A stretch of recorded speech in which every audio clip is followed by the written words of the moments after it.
Too long have I been procrastinating this video. Too long. Welcome on in, everybody. My name is Mad Viking King, and today we're gonna be talking a little bit about OBS. Now, in the channel, if you go back to I think like the first it was a couple of videos like way back when I tried to do and teach a little bit what I've learned over the years, and it didn't go so well. So we're back at it again with round 2, okay? So we're just gonna start with the basics, and if you enjoy the video at all, you can like it, comment down below anything, you know, that maybe I've missed. I don't know everything. I'm just gonna straight up say it. I don't, but I've learned a lot over the 3.5 years I've been a content creator on YouTube, Twitch, and then obviously TikTok became a thing, then Twitter and all the other socials and whatnot. So I know a little bit of this and a little bit of that, but we're just gonna go ahead and dive on in before anything else, because I'm just gonna keep on talking. So the first thing you're gonna do is you're going to go to the link down below that's in the description, and you're going to click on obsproject.com/download, and you're going to see this page pop up right here. And the first thing you're going to do is you're going to download the installer. So make sure that you click download installer right here. You know, if you have 32-bit, you can go into your operating system and you can figure out what you have. Most people do have 32 to 64 bits, so downloading the installer, you'll be fine. The only reason I know this because I did it, before we started this recording. So yes, and then once you download it, OBS is gonna magically pop up, and it's gonna ask you a series of questions. Do you record? Are you doing this for YouTube? Are you a streamer? And which is kind of cool and neat, because now, like before, OBS didn't do that. So now we can set it up, and like the reason why they have that when you first download it is like presets. You know, it already has it set up in the settings. You don't gotta mess with it. I wish that was true, but it's not, because every setting's gonna be different, okay? But if you listen to this video, I'm gonna give you the best settings ever on OBS. That's not true at all. I'm gonna try to help you out though. So moral of the story is I'm gonna go through every single detail. I have seen a majority of these, okay? And the one thing I noticed about every single OBS tutorial, they don't cover everything. Like, they literally like skip like giant sections that you could do. So in today's video, I'm going to be telling you step by step on what you can do with your setup. I don't know your PC. I will say that I don't know everything, but what I will say is I will provide the information and knowledge that I have gained over the years, and hopefully by the end of this video, and I got something special at the end of this video, so stay tuned for that as well. But we're gonna go ahead and dive on in. After you do the series of questions, you say you want to record, you want to stream, whatever, boom, we're here. Now you're already gonna notice that my microphone's going off, and the desktop audio right here is also going off. That's because I'm playing music in the background. So that's just gonna happen. But we're not gonna be talking about audio mixers today. We're not gonna be talking about sources, scenes, transitions. We're not even gonna be going up to the top where, you know, you can figure out your docs, your scene collection profiles. No. Today, we go over the settings. So I'm gonna go over here to the bottom right, and it says settings. There's 2 ways you can go to settings, which is the bottom right, or I can go over to file and then click settings on the top left corner as well.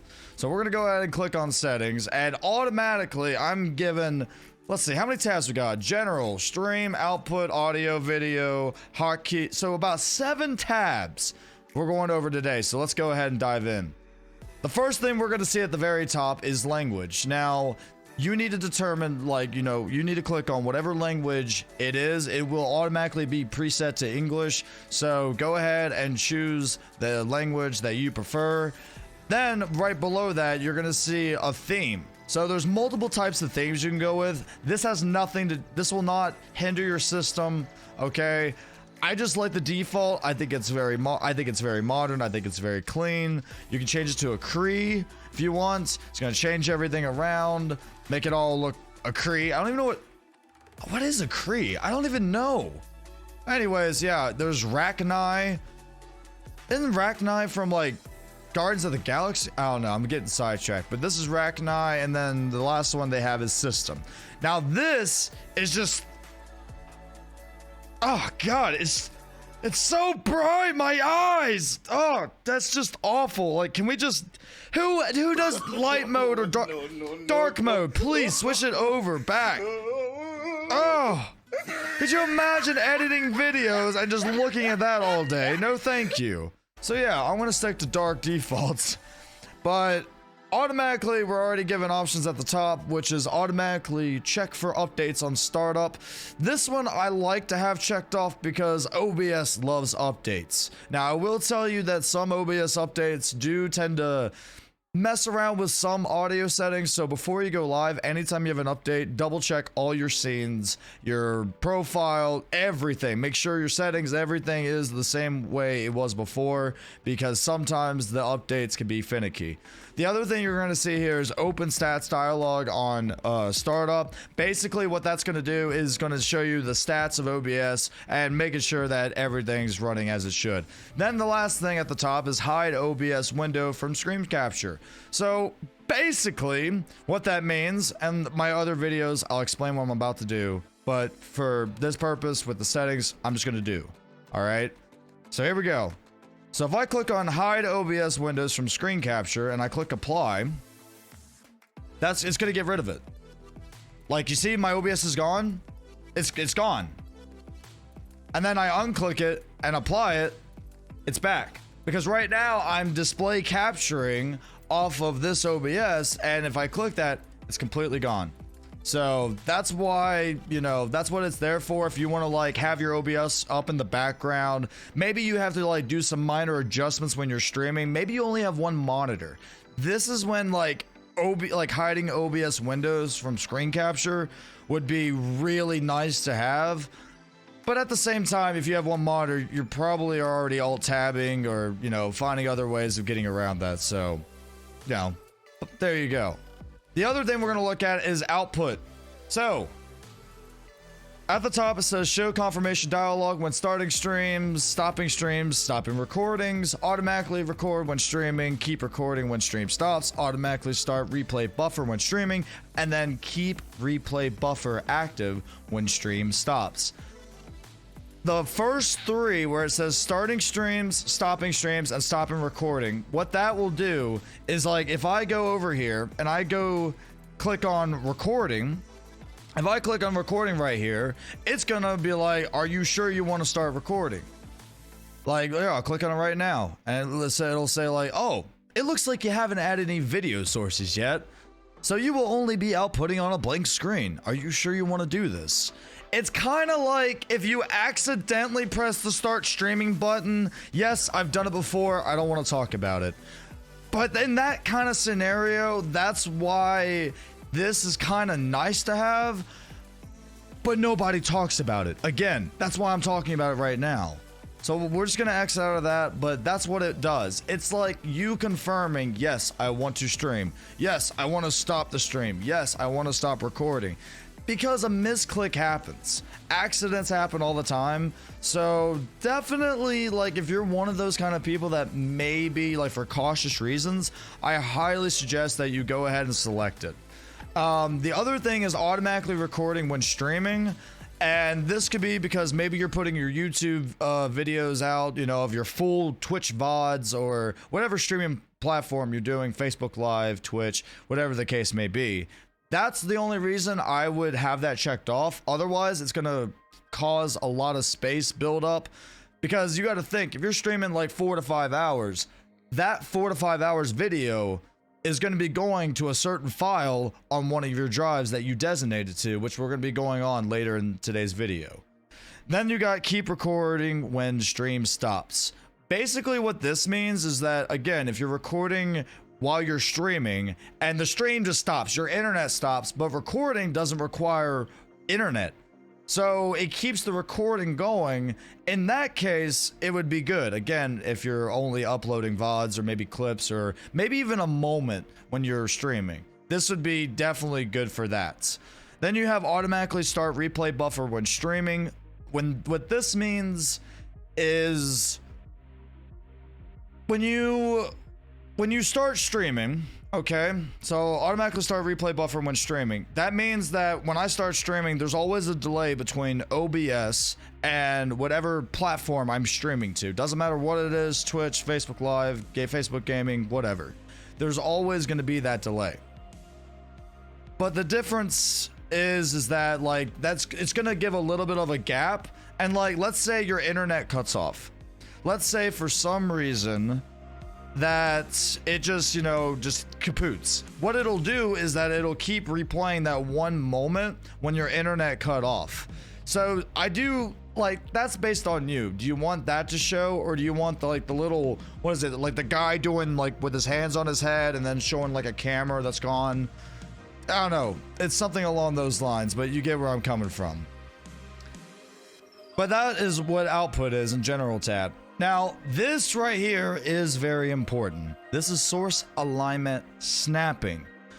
This is for people like myself that likes things like centered, you know, like that OCD, you know, like one thing's out of place. That's what this is for. So basically, if I go ahead and enable source alignment snapping, I click apply, and let's say I go ahead and I'm gonna add a webcam. To do that, you know, you go down to sources, you click the plus sign. I'll go to video capture device. Video capture device, again, we're not going over sources and everything, but video capture device is basically any type of output that will broadcast some sort of video. So it could be VTubing, it could be a DSLR camera, USB webcam, whatever the case may be. So we're going to call this C922. All right, so I'll go ahead, I'll click on C922, boom, I'm there. Now, what alignment will do is if let's say I want it in the center of the screen. Right there, you see that snap? That's not me doing that. That's automatically, when I get that cursor there, that's the center of the screen, and it'll sit right there. And the cool thing about this is if we go back to settings and we go back to this, you can see right here where it says snap sensitivity. So we can actually make it very sensitive. So like if it's anywhere around there, which I don't recommend, because then it's gonna get annoying, like it's dragging away the source when you're trying to put it in a certain spot on your OBS screen. I recommend, you know, you could either keep it the same. I wouldn't go like, actually, you know what? Let's just bump this up to 50. Let's just see what we got here. I've never done it on 50. How bad is that? Is that how sensitive? Wow. That's 50? That's very aggressive. Oh my god. Oh, it's like block shaped. Oh, that is, wow. Each bar. Yeah, the more sensitive it is, it's oh man, look at that snap. Snap, crackle, pop. Oh, baby. Rice Krispies. So yeah, that's what snapping is. I'm gonna turn this off because I don't want to see myself twice. That's weird. So yeah, I'm gonna bump this back down to 10. Like I said, play around with it. Find a sensitivity that, you know, eases your comfort on where you want a source aligned, and you'll find the perfect spot. Trust me. The next thing we're going to go over is projectors. Now, projecting is like projecting the window of our OBS and what's happening on there. So in this case, we can hide the cursor over projectors. We can make the projectors always on top, save projectors on exit. So that basically means it'll save it to a file. And like, if we need to look at like a certain scene, or like, you know, we can download it on our USB. I don't know who uses USBs anymore. Maybe it's just me. But yeah, that's basically what you can do. You can take it on the go, do all those other things, pitter patter, let's get out of Texas 10 4K, confirm. Or you can limit it to just one full screen projector per screen. So if you have multiple monitors, like my setup, I have 3 monitors, then I could just limit one full screen projector per screen. Now let me show you what that is. So we're gonna right click right here. Now you're gonna see full screen projector preview. There's full screen, there's windowed, there's screenshot preview where it'll stop everything. These right here is the best way to, if you want to align a bunch of sources, webcams, webcam overlays. Maybe you have a header, you know? I don't think anyone really does that anymore, but yeah, sure. Why not? So if we go over to full screen projector view, and I'm going to click on my main monitor, this is what it means. So if we was to go back into, like, let's say we go back into settings, we go down to projectors, right? I didn't mean to do that, but sure. And we say hide our cursor over projectors. We hit apply, okay? Now we right click on the black screen, which is showing what is going to be shown on the stream, recording, whatever it is. Whatever is in this black box, that's what's going to show. Let's go ahead and go to window projector. All right, so it's going to show up a little window. So this right here, if you look at the window projector, I'm going to make this a little bit bigger for you guys. If you notice, I'm in the black screen with this cursor. And it's not showing up. That's what it is. So if we turn it back off, the cursor's going to show up and vice versa. So that's what projectors are. This could be good for, like, if you're doing a PowerPoint presentation, maybe you're wanting to click and drag sources around, but you don't want people to, like, really notice. I guess that's what it'd be good for. I don't know. Like I said, I don't really use it, but maybe you will. So yeah, let's go ahead and go to the next topic. All right. Next topic is going to be system tray. Now, your system tray is obviously at the very top, where it's going to be your file, your docs, your profile, your scene collection, tools and help, and all that good stuff. Please keep it enabled. I've had people click on this and they're like, wait a minute. Where is it? Where's my stuff sat? It happens more often than you think. So yes, keep system tray on. Because as soon as you take that off, boom, it's gone, just like that. So just keep it enabled. You have also minimized the system tray when started. Always minimize system tray instead of the taskbar itself. So moving on, that's what it does. It minimizes, and it always will minimize the system tray instead of the taskbar itself.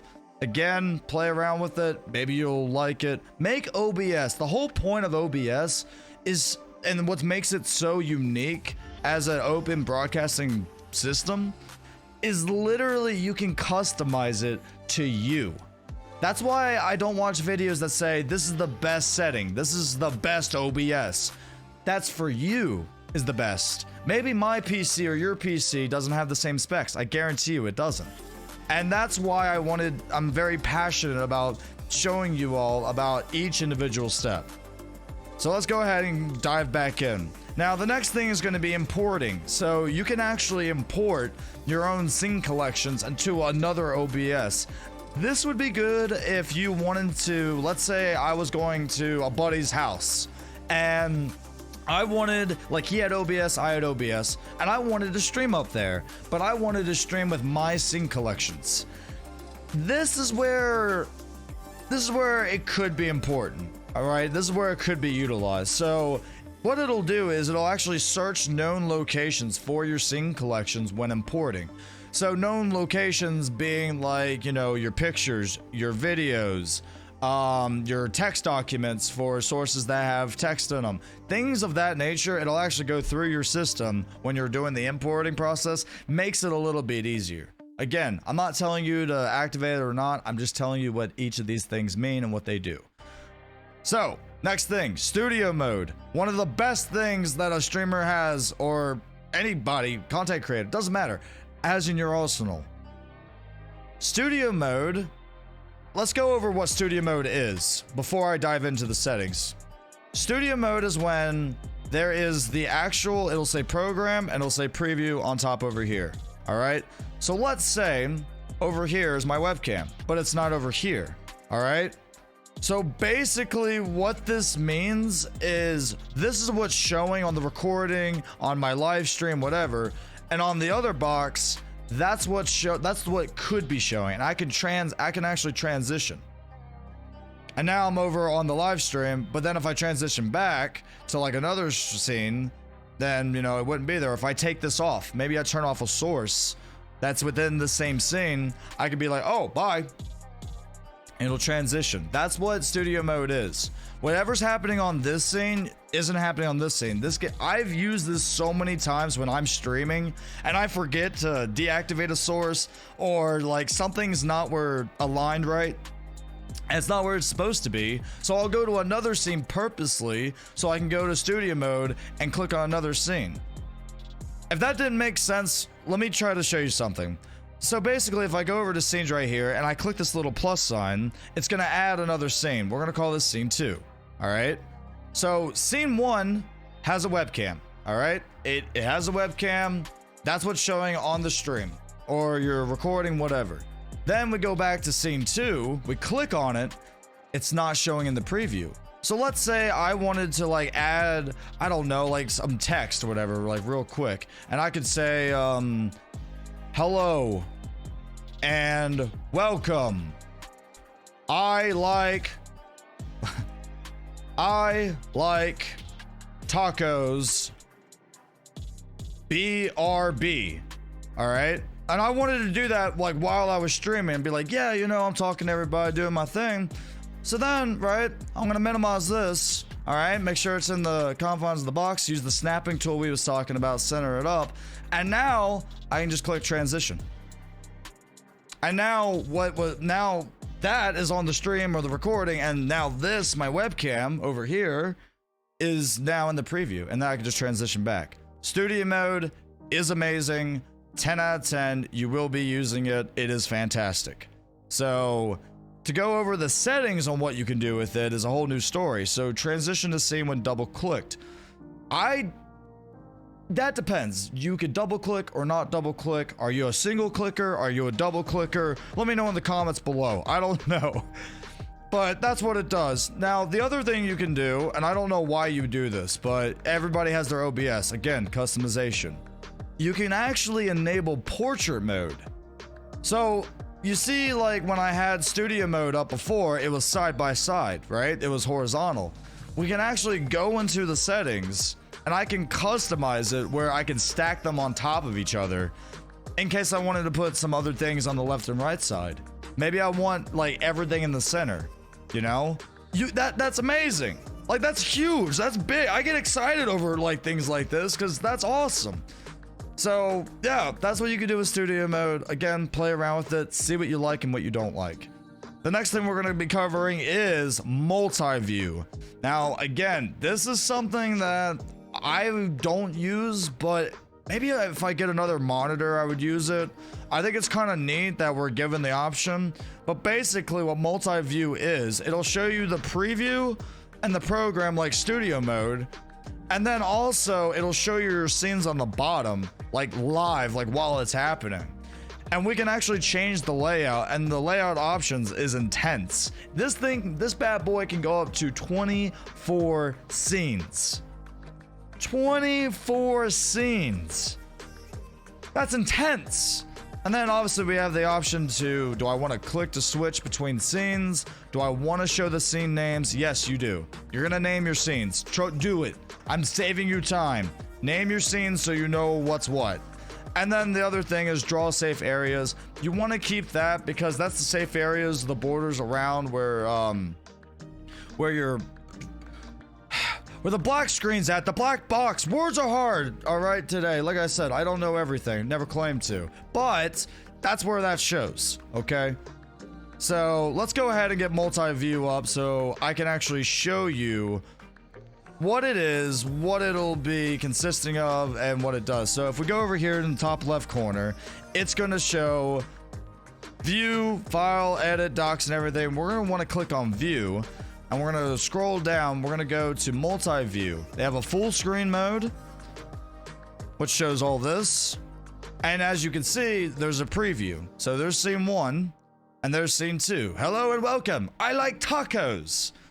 And it shows both of them at the same time. And the protective borders where it's showing like the center view and everything, this is what it was talking about in the settings. And like I said, I think this would be pretty cool. I think it'd be a lot easier to choose my scene if I could actually see them. So I might actually buy a monitor after this video. I don't know. But moral of the story, it is a very neat feature. A lot of people don't talk about it. I don't know why. But it's like a PowerPoint presentation. You click, it goes to the scene. You unclick, you know, it's fantastic. And the best part is, let's say you don't want it full screen. You could even have it windowed. And you could literally just put it anywhere you want. You can make it be as a small, you can, that's what, anywhere. Anywhere you want, and boom, look. And that's what's gonna show up. How cool is that? That's amazing. That's big stuff right there, you know? Like, out here. Look, I can actually see the scene, look. Like, look at this. That's the actual scene. The only thing about multi-view that I will say that I do know is that it will utilize more resources. What that means is, like, when we're going to be talking about, like, the CPU, your processor, and your graphics card, which one to utilize with OBS when you're recording, streaming, doing whatever, the encoding does have a part to play, and it does matter on your specs, because if we are utilizing multi-view and I have a bunch of sources in every scene, it's gonna ramp it up memory wise, your RAM, your CPU, everything. So again, try it out. If it doesn't work with your PC, then don't use it. But maybe you have the ultimate setup, maybe you have 10 monitors. I really don't know why you would need 10 monitors, but we're just gonna go with it, okay, Tom? So, alright. But yeah. So that's what multi-view is, alright? So that's everything in the general tab. If you have any questions or something that I didn't go over, or maybe I got something wrong, please leave it in the comments down below. We're gonna be going to the next section, which is streaming. Yes, finally. The moment you've been waiting for. Becoming a streamer on a platform and playing games for a living. Yeah. Alright, so up here is where we're going to actually choose what platform I want to stream on. So if I click the tab, it's going to give me some options right off from the get-go. It's going to give me Twitch, YouTube, Facebook Live, Restream.io, and Twitter. Now, those are the main platforms, okay? But Viking, I want to stream on a server, I want to stream on this platform, but it's not showing up. Okay, well, I guess what? I got a solution for that too. So if you go over here, and we're going to go ahead and click the tab, we're going to go to show all. This is going to show every single platform that OBS, like, they already have integrated with, okay? So if they don't have yours, then okay, you could choose it. Now, let's say it's not in this list. Okay, fine. Stop yelling at me, okay? I'm getting there. We're right around the corner. We're almost there. If I click on custom at the very top, I can actually type in the server, what I want to name it and everything, get my stream key that's given to you, whatever streaming platform you're using, and then I can connect that way. And all I have to do after I'm said and done is go down here and click the apply button, and you are set to go. Boom, set on streaming, done. So that's what this is, okay? All right, so now we're connected. All right, we're connected to our platform. We got the general basics of OBS. Now comes the fun part. So now we're going to be talking about the output mode and what that's going to involve. First off, we're going to go over to simple mode. All right, you didn't see advanced, don't worry about it. I see that, Timmy. Don't worry about it. The very first thing we're going to be talking about is bitrate. Whoa, whoa, whoa, whoa, whoa, whoa, whoa, whoa. What's video bitrate? I'm sorry. Wait. Hey. Hey. No. I don't know what OBS is. This is my first time messing with it, and I don't know. Well, okay. I'm going to try to break this down as best as I can. So imagine with video bitrate, and we're going to be talking primarily for streaming. Again, if you want me to do another video and explain what video bitrate can do for when it comes to recording or anything, again, comments down below if you don't mind. So, uploading, imagine bitrate is like you're uploading, you're transferring data, right? From your PC, your laptop, whatever, to the internet. So as a streamer, as the broadcaster of OBS, whatever platform you choose, you take your video feed and you send it to the encoder, and then it compresses all of that data as much as it can, and then it'll transfer the video to the internet. So to break it down even more, the higher the bit rate, the higher the quality we're gonna get out of our streams. Now, I'm not telling you to go 10,000 bit rate. You can't even do that. Trust me, all right? It's impossible. I've tried. You're not gonna be able to, all right? The other thing I'm gonna tell you before we go into bit rate is I am gonna give you a tool, especially for Twitch. This is only utilized for Twitch, that will help you figure out what bit rate you should actually use. So this right here is called Twitch Bandwidth Tests, all right? What this is a program that utilizes every, like, Europe, North America, South America, Asia, and others countries worldwide.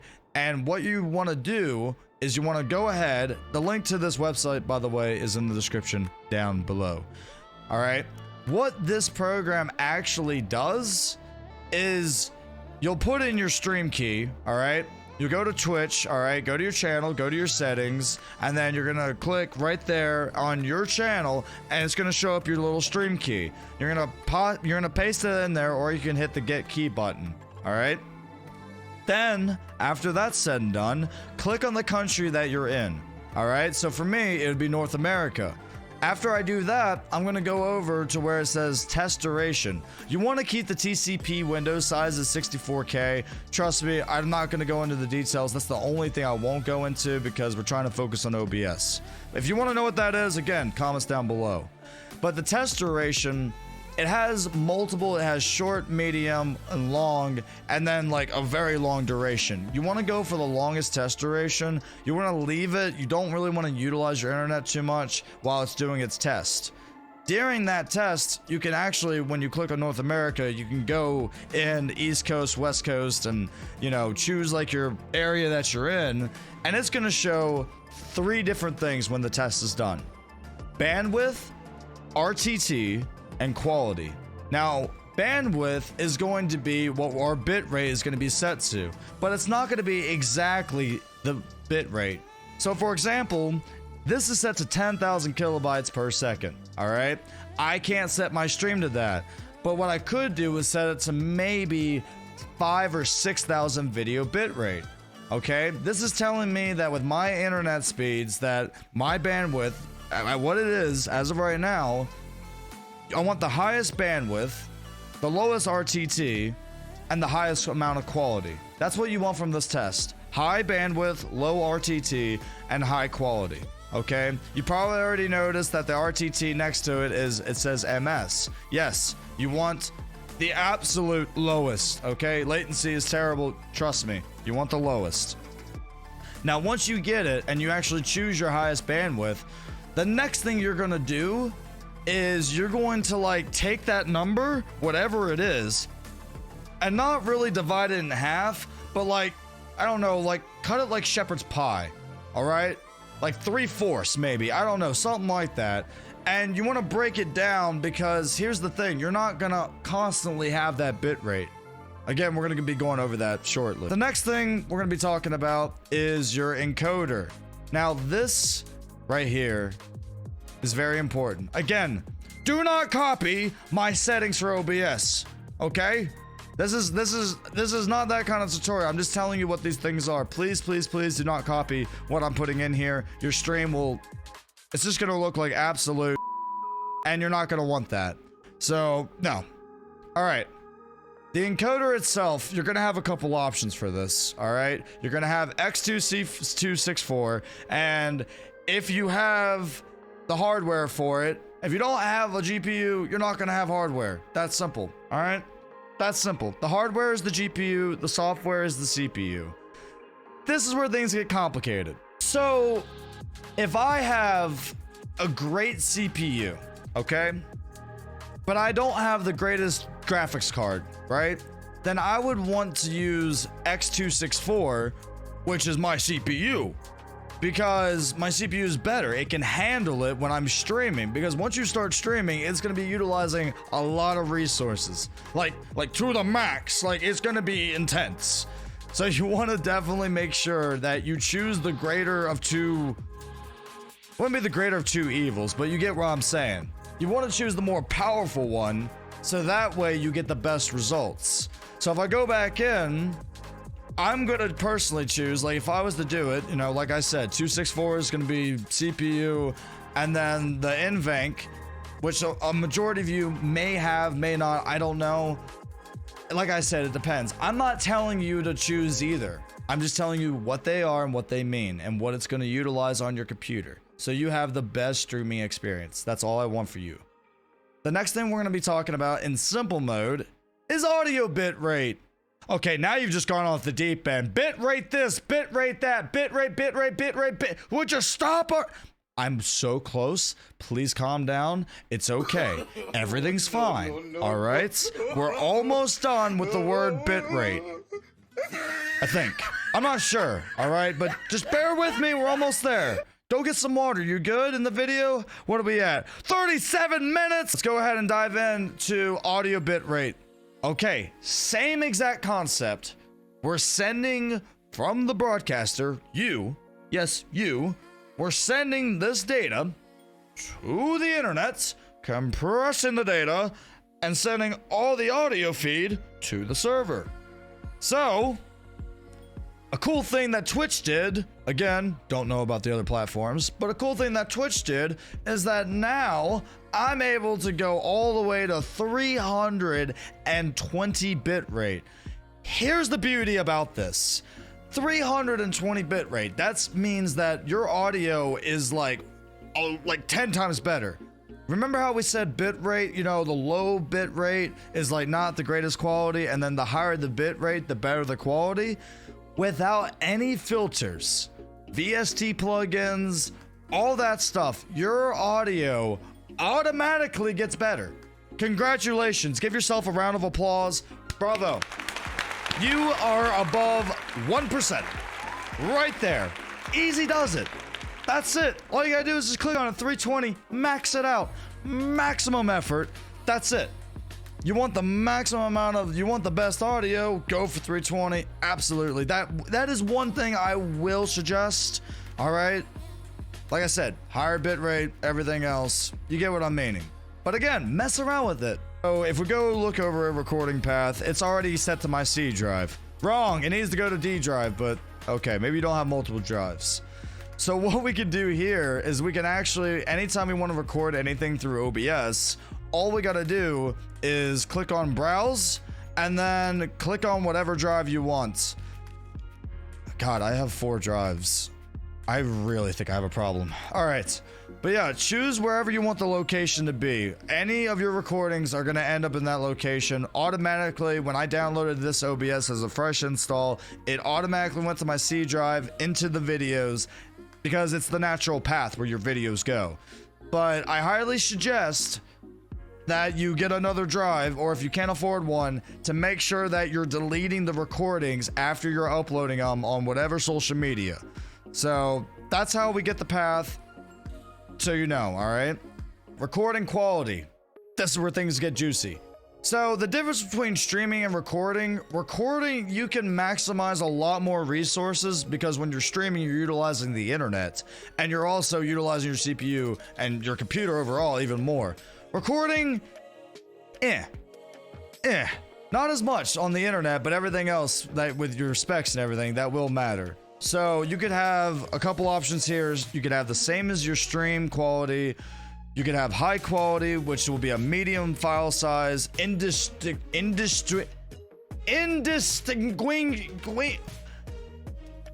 I hate words. Indistinguishable quality large file. My God, that was a hard word to say. Or you could have lossless quality, which is tremendously large file size. What I recommend for this, again, choose what you think is best, meaning high quality, medium file size. That's probably going to be the majority of you all, or it'll be the same as stream. When it comes to the other two bottom ones, if you want like that, like that 4K, like you just want to go, do it. It's your computer, go for it. There is no wrong answer here. That's the best part. There is no wrong answer. There really isn't. I'm just gonna go over each and every single one of these, and like I said, if you have any questions on anything I covered, let me know in the comments. Oh yes, the recording format. This one's gonna get me in trouble. So, recording format, you're gonna have FLV, MP4, MOV, MKV, TS, and M3U8. What? So each one of these are different types of formats for multiple different purposes. This could be like, do I really want to go? I'm going to go into the full detail. I said I would, I gotta do it. Okay. FLV, MP4, MOV, MKV, and all these other ones, I'm going to give you the breakdown as best as I can. If you are not using an editing software, an example being DaVinci Resolve, where it automatically will convert your file and you can actually change it within the DaVinci Resolve before you start rendering your video, before, you know, as soon as you get done editing, that also has a format on when you send it off and everything. Do I recommend anything off of my end? For basic, absolute, like, this will work if you record it and put it into any software, it's dead certain, you're golden 90% of the time. MP4 files, you're golden. All right, so if you want to record something and then use it as a source in one of your scenes, like a little video or a little like be right back, or I don't know, something like that, MP4 would probably be your best option. When it comes to MOV and MKV, those ones is like, if you wanted to record, then go to your editing software and change it over to MP4, because in that format, it's going to be a little bit more smoother when it comes to, you know, the quality and not being so pixelated. Again, mess around with these. The other ones, I don't know. I'm not going to lie to you. I don't mess with them. I couldn't tell you.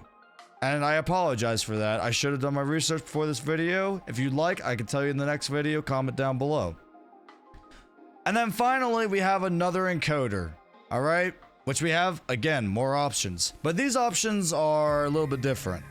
So the recording encoder is, again, utilizing either A, my CPU, or B, my hardware, which is my NVENC, which is my GPU.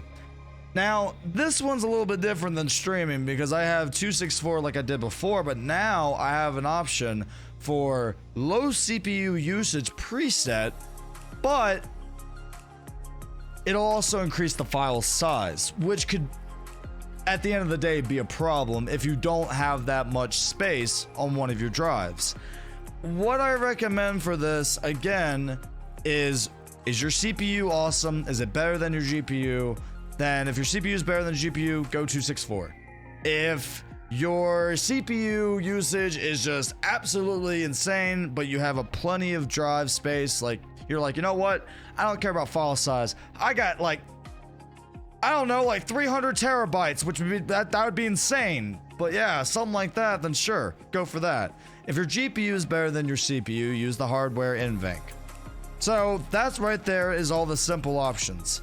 Now, the other option we have for this is advanced, all right? So in advanced is basically the same thing. However, I recommend choosing advanced just for this one reason. In the output settings, output is literally what we're putting out into the world, right? So what I recommend, all right, your encoder, we already went over that. I'm not going to go over it again. Choose what you think is best with your specs. Now, rescale output. This is where things get big. I'm primarily going to be talking about Twitch, but when it comes to YouTube, use 1920 1080 if you have no problems with that. If you have problems with that, start scaling it down. That's my opinion. Scale it down. Maybe try the NVENC on your encoder. If that doesn't work, scale down your settings. Keep fine-tuning your settings until it's absolutely you just got it down pat. You don't have to touch it ever again. Like literally, like once it's there, it's there. So yes, that's where I'm trying to get you. So in this instance, for Twitch or any gaming platform, you know what? I'm saying Twitch. We'll stick with Twitch. Rescale output is going to be what I'm putting out there. So what would I want to put out there? 720. Probably, because if you're below affiliates or affiliate on Twitch, you don't get transcoding. It randomly happens. Okay, all right. Now, I know that I've said a lot of big words today, but some of us don't really know what transcoding actually means. Well, I'm gonna show you, but it's gonna be through YouTube, so yeah, you're welcome, YouTube. All right, so if I go down in this YouTube video and I go down to settings, I have the option to change the quality of this video. This right here is the transcoding, and you don't get this. You're not guaranteed it. Like below affiliate, the only people that are guaranteed this is if you're partnered with Twitch. So my recommendation is that you don't go all out, okay? Because there's people on their phones watching your streams and they don't have the best signal. They don't have the best signal. And they're just, you know, watching your pixelated stream, but you're trying to go all out 1080 and whatnot. I'm telling you, don't do it. It's not worth it. They're gonna just leave. So how do we combat this? The way we're gonna combat this is we're going to click on rescale output. And then at this point, we're gonna have a bunch of different types of options. Again, I highly recommend 720 as a big, you know, start with that and then just go downscaling from there. If you want to do 1080, that's up to you. 1920 by 1080 is what you would want to go for. But 720, it's a nice, you know, place. If you can't do that, I wouldn't go below, I'd say 1024 by 576. Everything else below this, it's not going to be the greatest quality. All right. You got it? Good. All right. Oh boy, I'm about to talk about bitrate again. Here we go. Last time, I swear. So if you look right here at the bottom, you're gonna see rate control. All right. This is the last time, I swear. We're done with bitrate after this, I promise. Rate control, it's gonna give you multiple, and I do mean multiple options, and we're gonna go over each and every single one of them. If you're not already, I do stream on Twitch Monday, Wednesday, Fridays, and Saturdays at 6 p.m. US Eastern Standard Time. The link for that will be in the description down below. And if you've enjoyed the video so far, please give it a thumbs up, slap that subscribe button, and comment down below on how I could do these videos better. Probably make them shorter because I'm already at an hour. So yeah, that's happening. There's gonna be 4. There's going to be controlled bitrate, average bitrate, variable bitrate, constant rate factor. Rate. Constant rate factor. So those are your different types of bitrate, and I'm gonna explain each and every single one of them. To break it down very simply, CBR, which is constant bit rate, is basically going to keep your bit rate that we're sending over the internet, like I explained before, and it's going to keep it as steady as possible. So if we set it to like 4,500, it'll swap between like maybe 4,300 to 4,500 within that range. Not too crazy, staying where I want it to go. Average bit rate is going to be a lot different. It's just going to average out like what it thinks is best, and it's going to literally like it's going to be like a little bit wompy. Again, try it out. It might work for you, but I really do, if you're going to be streaming on any platform, I highly suggest doing constant. It really is the best. The other one is variable bit rate. Again, this is going to be fluctuating from very high to very low, and the thing about that is, like, you know, between CBR and VBR being constant and variable is the fact that with average bit rate, you don't even get to choose your bit rate. It literally does it for you. Now, that sounds nice and everything, but at the same time, it's not, because it could drop very low and then your stream is just like dead at that point. So I don't recommend it. And then finally, you have constant rate factor, which is CRF. I don't recommend it. I don't recommend this one for anything, honestly. This can be, how do I explain this? Imagine like, you know, we're encoding videos, we're doing clips and everything else. But basically what this one does is it uses and wastes a lot of unnecessary bandwidth for no reason whatsoever. So that's basically what it does. It literally, like, it constrains the encoder. It goes like above and beyond what it should, and it's overutilizing everything. So again, that's what all the rate controls are. All right, choose what's best for you. We've already done bit rate. There's also keyframe intervals in seconds. I recommend keeping this on auto. I have done research on it. Trust me, keep it on auto. The other thing you're going to see on advanced for streaming is CPU usage preset higher equals less CPU. So that's going to be like, so the higher we make this, the less the CPU is actually being utilized. So what I recommend doing is, again, looking through here and test them out. Test what your specs can do. I don't know. I'm not gonna tell you what it is. I can tell you the middleman between very fast, faster, and fast is like your mid, and then ultra fast and super fast. I mean, I didn't even know those were options before. I don't know why, but yeah, sure. If you want to be, you know, if you're not first or last like Ricky Bobby, then go for it. Be my guest. And then obviously we have profile down here. This one is pretty basic when it comes to your profile. Do we want baseline, main, or high? Baseline is going to be like the absolute base, like it's like right here at the bottom when it comes to streaming and, again, sending it everything out. Do we want that to be baseline, main, or high? That's basically saying, do you want it to be low, medium, or high? Test it out, go through them all, and see what works for you. Next thing I'm going to go over in today's video is audio. Okay, I'm not going to go too in depth on this, but I'm going to do the absolute basics of what you need to do for this. At the top, you're going to see sample rate. Now, you're probably wondering, you know, I have absolutely no idea what my sample rate is. I don't know what it should be. I don't know any of this. What does that even mean? We right click on our little audio and we're just gonna see settings, sound settings, volume mixer, spatial sound, off, sounds, and troubleshoot sound problems. If I go ahead and I click on sounds, it's gonna pull up playback, recording, and sounds. Now, the sample rate that we're looking for is going to be going through our headphones, our chat. Like this right here is showing up my mixer. As you guys can see, it's the Go XLR Mini. That's what I use.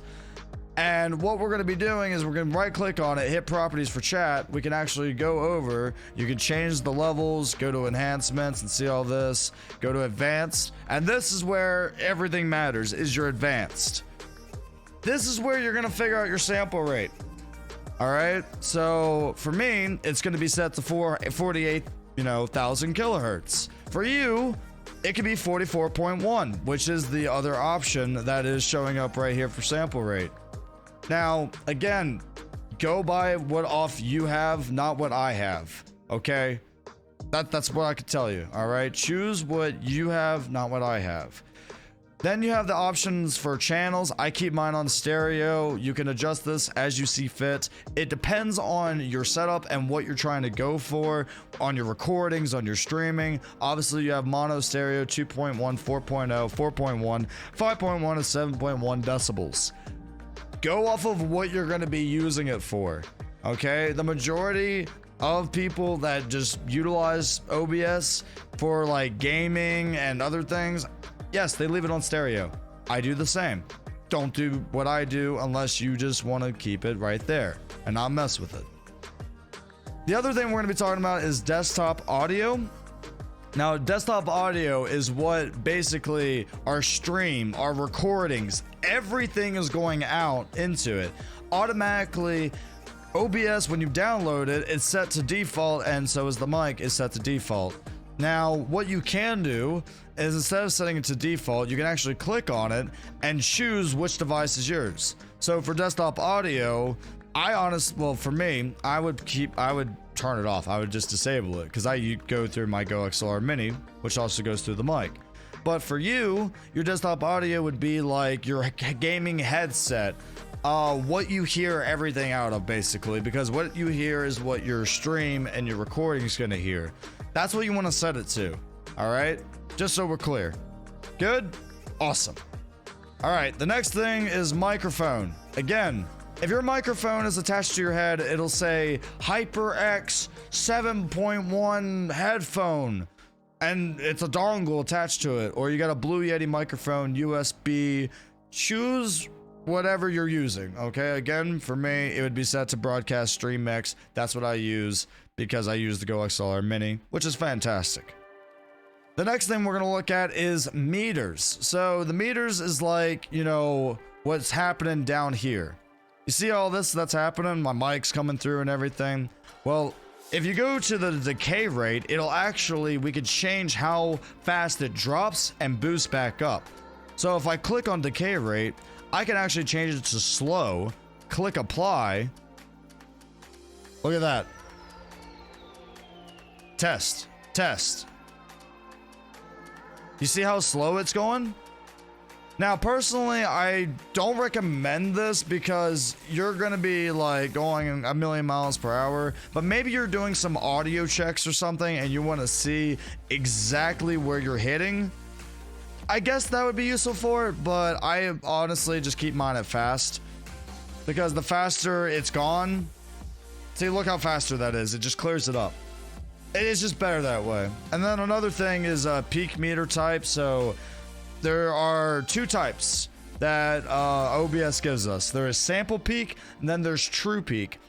True peak is actually showing you where you're actually peaking. The sample, like, it does show actual peaking, but imagine like there's a better version, but it uses more CPU. If you are able to utilize more resources out of your CPU, go true peak, I guess. You know, again, test both of them out, see what's best for your PC, but that's what essentially what it does, and it will use higher CPU usage. The next thing is your monitoring device. This right here, you can keep this to default, or again, you can change it to what you made your desktop audio, and this was what you're going to be monitoring in your headphones. So wherever your headphones are connected, via Bluetooth, USB, whatever the case may be, that's what you're going to be setting your monitor device to. Or you can keep it on default. It will not affect anything. I apologize. And disable Windows audio ducking. I mean, you could do that. The ducking literally just gets rid of like all the unnecessary noises that Windows is doing and like all the background noise, really. It does help a little bit, but I don't know. You be the judge. I have no idea. The last thing I'm going to be talking about in today's video is your video output, okay? So like we were talking about in our regular output over here and what we was setting it to on the rescale output, basically same thing over here. Whatever my rescale output is, I'm going to put that as my output scale on over here, all right? So let's say my monitor is 1920 by 1080. That's my base. That's my canvas resolution. All right, that's my monitor. What I'm putting on to Twitch or whatever streaming platform you choose, that's going to be 720 because, again, with Twitch, you're not always guaranteed transcoding. So, again, you can make whatever you choose. Make sure your output, when you rescale the output and you have this checked off, make sure this and your video output scale resolution are exactly the same. Just go with it. All right, that's the only thing I ask. You can change it to whatever you want. There's multiple options. You can go 1920 by 1080 from 1536, 1440, 1280 to all the way down to wait, how far does it go? 640. Good Lord. I would never. Wow, that's bad. That's pretty rough. The next thing we'll talk about is downscale filter. This is like what, when we're setting the encoder and it's compressing the data and it's sending it over to the servers, this right here is a filter that is going to help scale the image. All right, so I want to go over each one of these real quick. So there's bilinear, which is the fastest, but it can be blurry when it comes to scaling.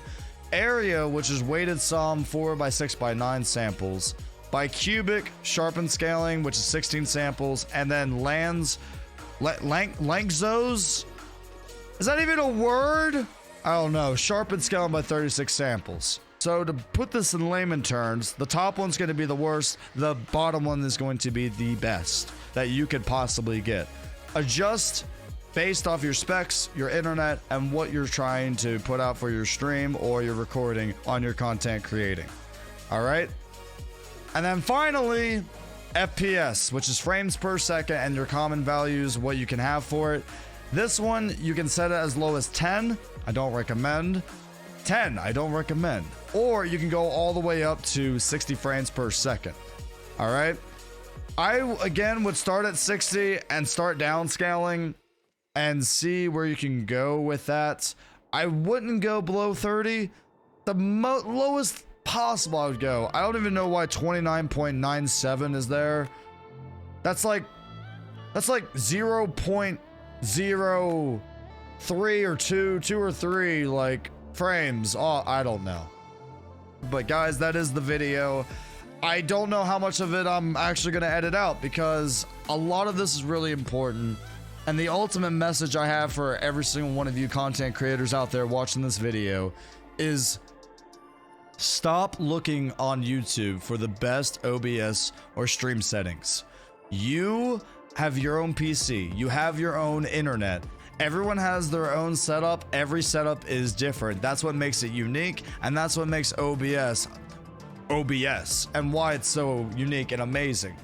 So make sure you test it out. If you enjoyed the video, like, hit that subscribe button, comment down below if I missed anything, and as always, have a fantastic day, and I'll see you in the next video. Bye bye.